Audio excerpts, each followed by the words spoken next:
அஸ்தங்கம் பற்றி இந்த வீடியோவில் பார்ப்போம். அப்போ அஸ்தங்கம் எனப்படுவது சூரியனோட கிரகங்களானது மிக நெருக்கமான நிலையில் இணையக்கூடிய ஒரு அமைப்பை தான் வந்து அஸ்தங்கம் அப்படின்ற மாதிரி சொல்லுவாங்க.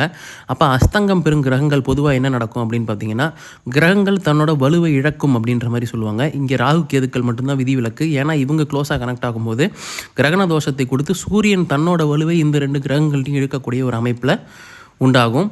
அதே மாதிரி இந்த அஸ்தங்கம் அடைந்த கிரகங்கள் தான் கொடுக்க வேண்டிய அந்த காரக ரீதியான பலன்களையும் ஆதிபத்திய ரீதியான பலன்களையும் இந்த ஜாதகருக்கு எப்போ கொடுப்பாங்க அப்படின்னு பார்த்தீங்கன்னா, சூரியன் தன்னோட தசையிலையோ இல்லை சூரியனோட புத்திகள்லையோ அந்த ஜாதகருக்கு நிச்சயமாக கொடுப்பாங்க.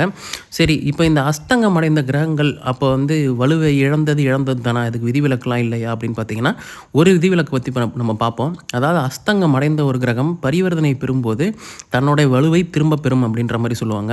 இந்த அமைப்பில் பார்த்தீங்கன்னா சூரியனும் சுக்கிரனும் உங்களுக்கு மீனத்தில் இருக்காங்க. குரு இங்கே துலாத்திலிருந்து பரிவர்த்தனை பெறும்போது சுக்கிரன் வலுப்பெறுகிறார் அப்படின்றது அர்த்தம்.